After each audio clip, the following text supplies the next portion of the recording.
Welcome back, my friends. In my previous video, I gave you all a long and dry lecture about what to look out for when looking for HDB resale units to view. I received a lot of feedback saying that the video was very long, it lacked transitions, it lacked visuals, and it lacked sound effects. So I have good news for you, ladies and gentlemen. I will try.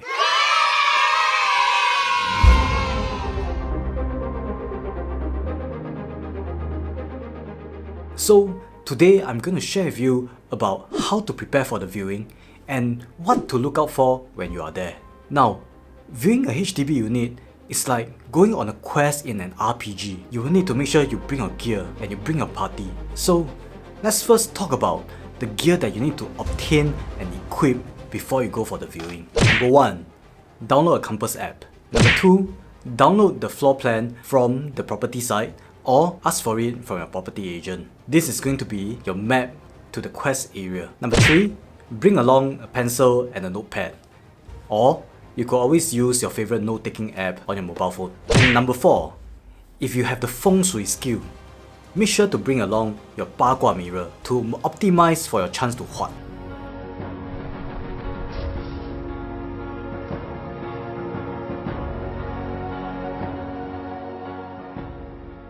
Now that you are geared enough to embark on your quest, make sure that you bring a party along. That's of course, unless you're going to stay alone. Your party should consist minimally of people who are going to be staying with you. That should be your wife, your fiancé, your children, or any of your parents who are going to stay with you. And if need be, remember your feng shui master. Now when viewing the unit, it will be very helpful to break it down into 2 different parts. The outside and the inside. It's like when you go dating, not only do you need to make sure that you like how good looking the person is, but you also need to make sure that you like the inner beauty. So let's first start with what is on the outside. I suggest that you reach the vicinity a little bit earlier than the time of the viewing and start walking around the neighborhood. While walking around, get a good feel for how long it takes you to reach the bus stop, to reach the MRT, to reach the nearby amenities, or also to reach the car park if you drive. Also, get a feel for what type of amenities are around the area. Of note would be things like groceries, clinics, coffee shops, and other shop houses. And then when it's near time to start viewing the unit, the seller agent should let you know what floor it is and which unit it is. So start heading upstairs and then start surveying the area around the unit. Is there not enough space for you to put your shoe cabinet and plants? Also, you will want to survey what type of neighbors is staying nearby, and also are there signs of possible loan shark activity. You don't want people to start drawing owe money, pay money outside your house later on. So with the viewing of the outside of the unit done, now we can start to go inside the unit and survey the insides. And the very first thing that you want to check is the direction that the windows are facing. Now is going to be a good time to whip out a compass app. You will want to avoid units with living areas that are facing the west. That's because you're going to get the west sun, and that also means that for the whole of the afternoon, your house is going to be very hot. Definitely not ideal for Singapore. And the direction of where the rooms are facing, that's going to have some effect on the feng shui of your place, right? So if in doubt, make sure to check with your feng shui master in your party. Next, you're going to want to match the layout that you see and the floor plan. Right? Start imagining where you want to place furniture and decor in the house. Look out especially for odd shapes that waste space, or weird shapes where you have to place furniture just to cater to the layout. Next, you will want to go into each room and then start imagining what you want to use the room for. And take a look at the size. Is the size suitable for what you imagine the room to be used for? And while you are in each room, go over to the window and look out of the window. Do you like the view? Or do you hate the view? How do you feel about the view that you see? Also, while you are at the window, get a good feel of the noise level that you are getting from outside. Try to listen out for noise from the MRT tracks, from the road, from playgrounds, from nearby coffee shops. Is the noise level something that you are comfortable with? Also, while you are at the window, might as well get a feel for how breezy the place is. Of course, usually the higher the unit is, the more breezy it's going to be.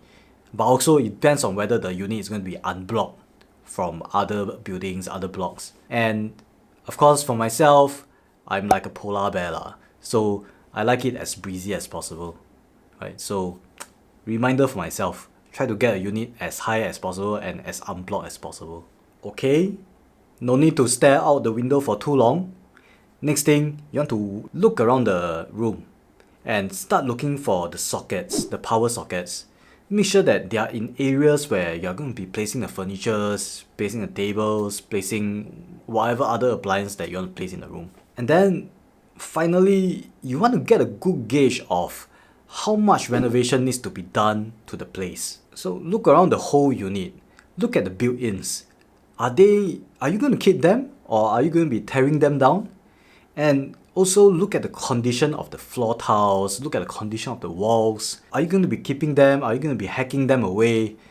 Every single thing that you want to do is going to add to the cost of renovation of the unit. Now, make sure to also check the kitchen and also the toilets. At the toilet, try to do a bit of flushing, try to look at the water, are they flowing well? And for all the pipings in the kitchen and also the toilet, check that there are no leakages. And then also take a look at the walls, at the ceiling. Is there going to be need for extra waterproofing works? So remember this, the more that you are going to have to redo or to tear down, the more that you need to budget for your renovation. Now that you have looked through the entire unit, close your eyes and ask yourself, how do you feel about the unit? Use the force, Luke. And remember, if you have the feng shui skill and you care about the wind and the water, make sure to consult your 八卦 mirror. And your 八卦 mirror should tell you that this is a good unit. Once you have done all the above, congratulations! You have completed the quest. I hope you have enjoyed all the visuals, the transitions and the sound effects. Are you not entertained? Are you not entertained? Okay, so thank you for joining me on this journey. This series is going to take a pause for a while until I get my option to purchase and I exercise my option. And if you have found yourself entertained by the video, smash the like button and hit subscribe. And I'll see you in the next video.